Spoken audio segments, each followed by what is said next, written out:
Hey everybody, this is Paul from Forge the Narrative. I am joined today by Mr. Robin Cruddace. Hi, how you doing? We are in the Games Workshop HQ, specifically in the employee commissary. In the canteen. The only little place we can find a way that's quiet. It's mad out there. It's just people buzzing around, full of excitement for Warhammer 40,000. Bugman's Bar is rammed. There's a pub quiz going on right now. There's a pub quiz going on right now. We've kind of stepped out of to kind of like have a chat here, but yeah, they seem to be having loads of fun. And we just came off of you playing a game of Warhammer 40k 8th edition, and I was running commentary on Warhammer TV. Yeah, how was that? It was awesome. Yeah, cool. I never get tired of talking about this stuff. Good.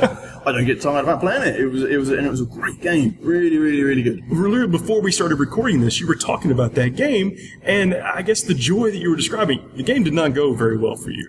No. I lost. My little strike force was wiped off the table, but only just. Yeah. Only just, literally with the last dice roll of the game. You were playing Howling Griffins. Yeah, so I had my Howling Griffins, and I had a kind of allied Imperial Knight with them, and I was going up against the Astra Militarum, and yeah, that was just all the way through. That was just a really, really tough fight. It was really good. The Astra Militarum are very strong. They get all the toys, and the toys got better. The toys got better. The thing that kind of surprised me when I found the list was because we were playing 1,500 points, so kind of a fairly small game, but the Colonel had still managed to squeeze a brigade in that. So he just came to the table with 12 command points, and that was the thing which really cinched it for him. It was just the ability to just re-roll those critical dice rolls at 12 command points. Yeah. And you came in with 3. I came in with 3 because I've got Imperial Knight. I thought he needs command points. Who needs luck when you have a knight? I've got raw firepower. I've got might on my side. But no, I needed command points. Is what I needed. I know we just jumped right into it, but tell us about what your role in this Warhammer 40k 8th edition is. Cool. So I am the lead rules writer on Warhammer 40,000. So to a large extent, the rules that you see in the book were written by me originally, and then with a team of the rest of the rules writers, we set about writing the index books. It's been a very long process, and I probably started that looking at just kind of like prototypes and what we do about 2 years ago now. And the rest of the team sort of like been working alongside that as well for at least 12 months as well. So I've been working very hard. This edition has literally been my life for the last 2 years. What's so different? I mean, it's a brand new game. It is. Jervis, who's one of the rules writers here, has sort of said, it's the biggest change we've done since we've gone from the third edition, and we're really proud of it. We think it's the best edition of Warhammer 40,000 has ever been. I hope everybody agrees. I hope everybody has as much time playing it now as we've had developing it. And it's been a lot of work, and we've had a lot of help, particularly from our playtesting teams and everybody who we can collar to kind of like give us feedback, make sure that this is as exciting, as fun as it can be, and particularly for that kind of that match play style of things. Those guys have got access to kind of like resources, being able to ask those guys and invite those guys to help us get that right has been groundbreaking for us. So it's a brave new world, and I hope people are seeing the benefits and the dividends of that. You showed a willingness to break the mold, being risky.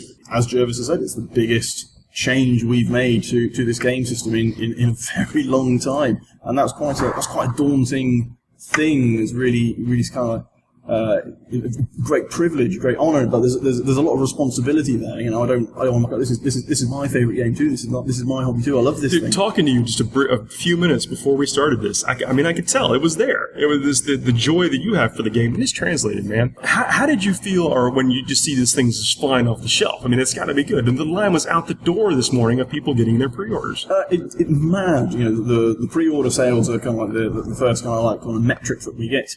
And they were off the charts. It's kind of hugely rewarding. It's a dream come true. If I go back to kind of like 8-year-old Robin, back at school, what do you want to do? I'd love to get to kind of write my favourite rule system for my favourite game. So that's a tick off the bucket list. Yeah, it's been a huge privilege. I spent a lot of work, a lot of late evenings and a lot of weekends and things put into that. So yeah, it feels unreal. It feels unreal that it's here because I think up until today it's kind of been secret, and there've been a few samples of books out here there and a few pre-production print-offs and things, but it's all been secret. And then there's like non-disclosure agreements there, so keep it secret, keep it safe. And then you're seeing people walking around openly with them, and it doesn't feel like that. Have you signed it? Oh no, it's alright, you don't need to sign it, an NDA, it's good, it's it's the real. Terror of seeing a copy on a table, just unattended. Yeah, but it's out there now, and people are, they'll all be creating lists, people are playing games with it now, having loads of chatter and stuff, and we're getting some good feedback from people now as well. It's brilliant. This is not the end. This is literally just the beginning. How difficult was it to sell these changes internally? Because you, as a business, maybe this type of change is not something you're comfortable with the first time you see it. Ooh, thinking back now to 2 years, we had a few different ideas for actually kind of like different game systems completely. We're approving it. It was literally a case of trying them out and essentially presenting them. Once we thought, yeah, there's something here, we would go and present that to members of the board or managers like Pete, and sort of like just get everybody's buy-in. I remember there was one thing I was supposed to be demoing it to our head of IP at the time, and I couldn't make the appointment, I couldn't make the meeting because my wife had just given birth to our first daughter, so I was actually at the hospital holding my new baby daughter. Texting going, I'm sorry, I'm not going to be able to make this meeting. Yep. And yeah, that was kind of like 21 months ago.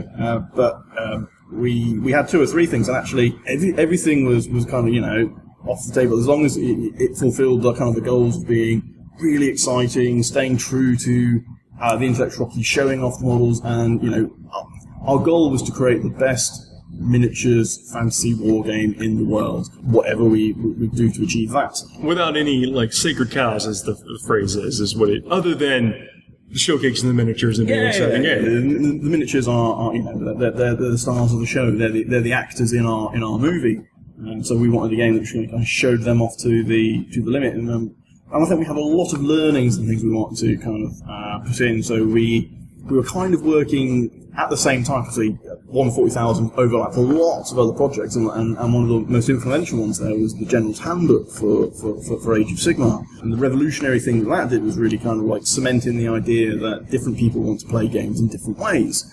So you end up with kind of like these kind of like rough labels of match play, open play, and narrative play. And so we absolutely wanted to kind of like incorporate that into what we did with Warhammer 40,000. But the core game itself, most of it was based off a really good conversation I had with a very good friend of mine, a guy called Stu, who lives round the corner, and we play games once a week. And after the game, we were just kind of having a chat, having a drink, and we were just kind of looking through the 7th edition Warhammer 40,000 rules, and just going, what? I think we could do something. We could, and it became almost a challenge of kind of going, I reckon we could write this in 100 pages. No, if we did this here, we could get it down to 32 pages. Oh, do you reckon you could get it down to 24 pages and things like that? And that's what we ended up without taking out any of the the strategy or the complexity. It's exactly that. So there were a few little things that you kind of look at how vehicles were treated in 7th edition. And actually, the bits that are describing how vehicles are different to everything else is actually longer than the actual kind of core foundation of the game itself. So if you just treated vehicles like other units, then in one fell swoop, you kind of you're kind of 50 pages in the bin. Yeah, absolutely. And the core hasn't changed at all. Even since Rogue Trader, what the rules need to do is tell you how to move, how to shoot, how to fight people in close combat, and how your people run away, and how space wizards work, how psychers work. That hasn't changed really. And actually, when you kind of like boil down to its kind of core fundament like that, you go universal special rules. Why am I learning 100 so special rules? I only actually used 3 of them in the game. Cool. Well, all right then. Why don't we put those things on the data sheets themselves? And at that point, the complexity in that thing comes at the point of contact. You don't need to learn what something's rules are if you're not going to include it within your army. So you're only learning the stuff you need to kind of get there and play your game on 40,000. And one of the things we really wanted to do was make this as accessible as we can. That was one of the the key words at the very beginning, is make this accessible. And one of the ways in which we kind of do that is by cutting down that core rule set. I think we've got it to kind of like 8 to 10 pages, as streamlined, as tight as we possibly can, and that's what you need. You get that, you get your date sheets, and you are good to go. All the rest of it is then essentially a toolbox. That's what the rest of the rulebook is. It's advanced rules, expansions, narrative bits and bobs. If you want to use that to kind of like tailor your gaming experience, then you absolutely can. You know, I want to play at night fight. I want to use Battleforged armies. I want to use advanced terrain. If you don't, that's fine. Just kind of like turn that module off if you want. Create the game you want, and that was hugely exciting, really, really empowering. And again, it's just the start. You know, the next thing to kind of hit the door will be the Codex books. Stay tuned; they're super exciting. I promise you, they're just taking. And they're going to have. New level. I assume that they'll be focused on this 3 levels of play, 3 different levels of play for every codex. Am I wrong or right? Or the codexes will cater for any style of gaming that you want, and the same will be true for Chapter Approved when that comes out. That will give you new gaming material, new content, regardless of the way you want to play. And I think the reality is that we use those three labels, but in truth, everybody kind of like sits a little where in between all of them. Right. We love playing narrative games, but actually we're going to use points instead of power because we like that bit. That's absolutely fine. Or vice versa. We love match play, but we're going to use power ratings instead of point. You mix and match it. Your game, guys. You go ahead. I like that you haven't, and I've said this before, is that you're not marginalizing anyone that may have a particular way they want to play. It's all seems to be really supported there within the book. And I don't know if you cut down the rules design so you could devote more pages to this support. I think it's beautiful. I don't think it was done with kind of like, no, you've only got this number of pages to do this there. It was the minimum number to make it cool and make it great. I think previously we've tried to write our games as a one-size-fits-all, and we've always struggled with that. We've always, been in that place where the people who like doing things on the fringes of kind of like the middle, the biggest group thing, they never find that game as satisfying as it could be. I think they find it frustrating because they, from those ones, like, well, if you just did these things, then it would be the game I want it to be. But obviously, the more you push it to the left, or to the right, or whatever, then you always disgruntle certain people. So, well, now it's all there. Yeah, it's all there. It's whatever you want it to be, and and it's backed up. It's not just a rule set, of course. It's backed up with the best background. The change of the background have been phenomenal, and that's all been down to Jeremy Vitox, the lead background writer for the Dark Imperium set. And of course, let's not forget Stars Guard Show. You've got those new Primaris Space Marines, those new Death Guard guys, and they just knocked our socks off. They were amazing. They go together well, pretty easy. Put together all the Death Guard in no time. Yeah, they are great miniatures. And whenever you see stuff like that, you just you've got to do those guys justice with the rules. I love that obligation. I love the mandate you're giving yourself to do that. Yeah. Now, I know the game just came out. Yep. And I know that everyone hasn't had a time to digest everything. I mean, of course, we have the community pages and the playtest game. Or sorry, yes, the showcase games that's been on Warhammer TV and stuff, and podcasts like this one. But what is a concept of this game that you don't think that maybe we fully appreciate yet? That maybe we should pay more attention to if you haven't heard it gone over so far. Oh goodness, I wouldn't know where to begin. I think the organised play things will be really interesting to see where that goes, and that's not just for match play. I think there's the opportunity to kind of actually what kind of narrative event kind of games could you do at like a weekend event. I dare say that like the big tournaments at Depticon and Nova, all those guys will have an absolute blast, and it'll be interesting to see where we go there. But I don't think we want to kind of second guess, and I don't think we've got a destination in our heads. We're going, we're going to get to this place here, and that's the kind of like the agenda there. It's not. I think we want to put that into the community's hands, and we're still wanting your guys' feedback. If there's a certain part of this that you want to actually steer the ship north by northwest ISA, we'll head in that direction, and we can only do that if people keep talking to us and telling us what they like, what they don't like, what they'd like to see in the future. We are eager to hear what people saying where to steer our favourite ship, that is Warhammer 40,000. We all have a very vested interest. I mean, you guys arguably could be more than others, but as a community of the time that we invest in this, we all want it to be good. Yeah. And I think that we're at a place where a lot of stuff is really good. Good. I'm glad to hear it. That's been our goal. And I bet we see a tournament attendance, organized play, up over this year, just simply because of how approachable the game is right now. I think it's being honest and embracing that is, that is part of the hobby. I think we are a broad church and all are welcome.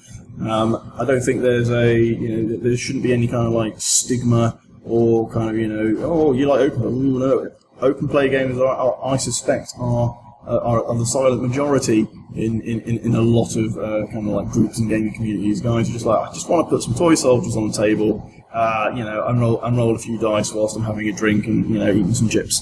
That's fantastic, and we want those people to be able to enjoy that hobby because that's their hobby. And people who I really love that Black Library novel, I'm going to recreate that cool battle that we did. I mean, that was one of the showcase games I did with Jez Bickham. There was that fantastic piece of artwork with the Howling Griffins, my beloved Space Marine chapter, and Gene Stealer Cults, which is one of Jez's favourite armies. We're going to recreate that. For ages now, Jez has been ragging on me, going, look at that, your Space Marines are getting eaten there. And I keep telling him, no, I'm telling you, it looks bad for them, but that just makes that's just one picture. That's one moment in time. You fast forward 10 seconds on, and it's another story. Their inevitable victory is all the more heroic because of how bad it looks now. That was it. Gauntlet down. Let's do the ambush scenario. Let's put a little bit of work behind that. Create the battlefield and really tell that game just for once and for all. Tell what happens. And we did that, and it was the closest game I've ever had of any version of Warhammer 40,000. It's probably the best game. Wow! It was amazing. If you get a chance to kind of look back on it on Twitch or something. That's on Twitch, the Warhammer TV Twitch feed. Then it's worthwhile doing it. It literally came down to the last man. And I think actually a lot of the games that we've seen on one of the TV's First Blood, the victory points in it, it's been 6-7, 10-11, that kind of thing. They've been so close, those games. With a variation of lists too. I mean, these are some that you can look at and go, yeah, that's a great list. The other that you may traditionally think of, I don't know where they're going with this, have played out. Yeah, I think that's exciting, and I think that's what we'll see emerge as the game matures a little bit. Is what is a good list? And actually, at the moment, the exciting things, I look at any list and I don't think to myself, that's a bad list. I haven't seen the bad list. Everything's exciting. Everything's really useful.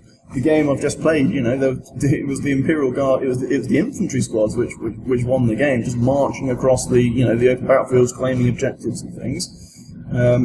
You just never know. Everything has a use, and that's really exciting. And as the game develops and we introduce new things and new mechanics and stuff, I dare say that will change the effectiveness of certain units over other units. But again, knowing that we can embrace that and actually potentially change the points values and stuff, because again, that's normally been a big no-no.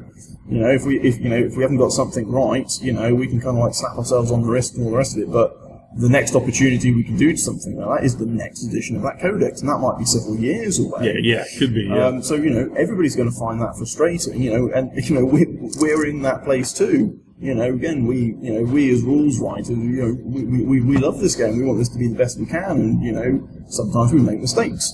And we're as eager to rectify those as everybody else is. Because everyone's cursing your name out there. But I know what you mean. We haven't got the power to do anything about it. Now we do. We've got a mechanism to kind of go, yeah, do you know what, you're right, we did a typo there, or yes, that is too expensive, or yes, that isn't quite, punching its weight. We can do something about that much quicker now. And again, that all comes back from the feedback that you guys give us. So, don't be strangers. Well, the lines of communication that Games Workshop has open right now through the Facebook, through the comments and the Twitch stream and stuff, it's good. It's better than it ever has been. I think that, and no one is scared to share their opinion. I shouldn't say the vocal minority is strong. I'll say that. So if you do have comments or concerns, I'm sure you'll want to hear them through those channels that are open. And they are absolutely the right channels. And those guys, whenever you see on Facebook, they say, "Oh, thanks very much. We'll pass this forward to the team." The guys do pass it on to the team. We do get that. So yeah, keep it coming. That's awesome. When you were going through the index compilation and designs, were there any kind of pet units that you definitely wanted to see get an improvement, or maybe improvements are strong, more flexibility, more useful, be a viable option for the tabletop? Oh goodness. I dare say that there's probably a... It's not a rattling, is it? Isn't it? Oh, not anymore. I don't know. We'll tell that story in a second. Yeah, I'm sore on that one.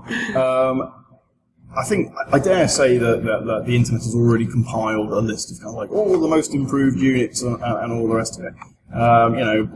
Pyrovores, I dare say are doubtless on the list of things that have improved a lot. But no, I think when we were going through that, it was trying to make sure every single unit had a thing, and we were capturing the most exciting elements of what it did from a story point of view and from a miniature point of view.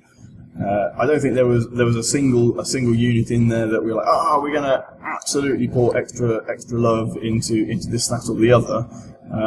I think the index books were designed very much to ensure people could just get playing with their miniature collections straight out the door as quickly as possible. I'm not sure people had faith that this was all going to come together. I mean, when you start saying the game's going to have to redo all the codexes, I bet a lot of people just kind of groaned and I'm never going to get my Orc Codex. I'll be the last one, or playable, the index list. Yeah, and that was also a huge challenge because having written the core rule set, that's only one piece of the puzzle. You can have the core rule set without the data sheets, without the index books. It's nothing. It's just cool. I know how to do this. Now, what does my stuff do?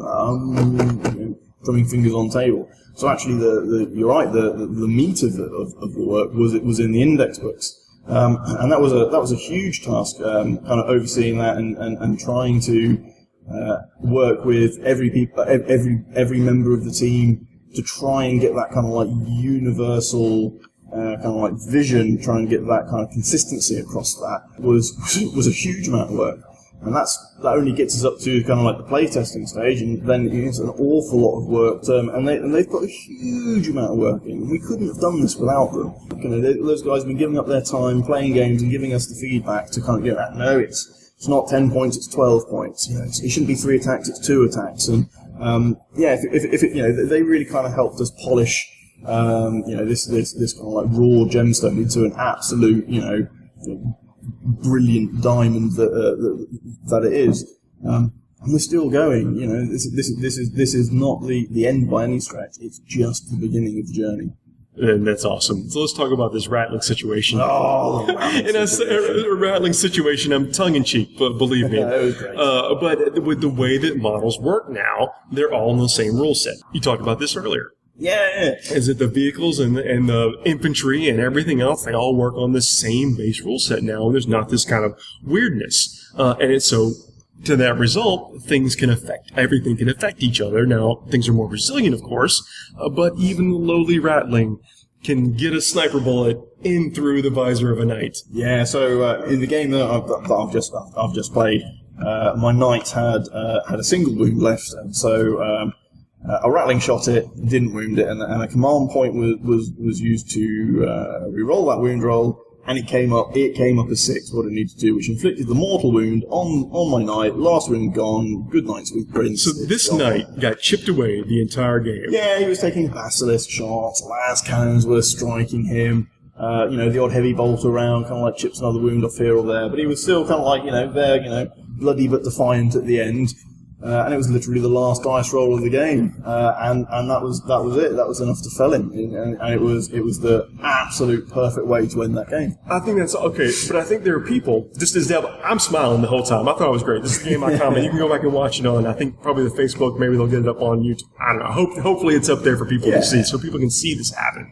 But I think people may be concerned that can happen. Can you tell me why that's a beautiful thing? I think it's a beautiful thing because the chances of it happening are so remote. I mean, when you kind of like work through things got hit, and a lot of the time you've got to then roll 6 to wound and things like that. But one of the things we really wanted to make sure was that at no point did any of your models feel worthless on the battlefield, and I think you had a lot of that in the 7th edition game. It was very rock, paper, scissors in a lot of places, and if I can eliminate both of your las cannons, then you cannot hurt whatever it is, my Land Raider. It is absolutely immortal to all intents and purposes. Your models are useless at that point, and that's never a good feeling when you're up against something, and there's just that feeling of inevitability and that feeling of, well, what's the point? There's nothing I can do. And we wanted to make sure that this was a great gaming experience for both players. Now, the chances of you being able to shoot a Land Raider or a Knight with, las guns or whatever and actually do anything is remote, but the chance is still there. And the one time it happens, it's going to be like it happens every time. It's going to make that game so memorable. You'll be talking about it forever. It's like, what happened? The rattling killed the thing. You're like, what? We dub it the rattling situation. but was it that? Any one of those wins, it got 24 at the end of the day. If it hadn't been for that, if I hadn't failed that ion shield save from that las cannon, if the heavy bolt around had missed it, any of these multitude of things had happened, it would still be there. But actually, the stars have aligned and all these things have come together, and they've managed to put 24 wounds on the Knight, and that's that. You can't argue with it. It's remote, but when fate decides that it's time to roll a hard 6 and you get it, all credit to you. That's awesome, man. Seeing it play out and seeing that you still you want to play Warhammer. Of course I do. Yeah, it's great. And you've been living this. Yeah, it's my favourite game. I've said before, it's been a privilege to work on.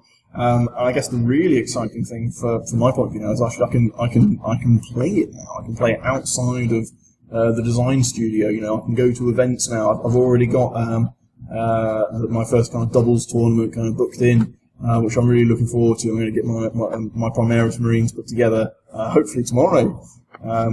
But actually, just being out to kind of play that now and play different people with different armies, coming against different lists and all the rest of it, it's super exciting. Man, Rob, it's been great talking to you. Is there anything else you want to cover before we wrap this up? No, I think we I hope everybody enjoys it and has a blast. I think they are. This is the enthusiasm throughout the room, through Warhammer World, on the internet, the comments that my Facebook page gets, and it's people are really happy about this edition. I hope I can connect with you again as we move along this 8th edition journey. Absolutely, that'd be brilliant. Awesome, man. All right. Have a good night. Thanks very much.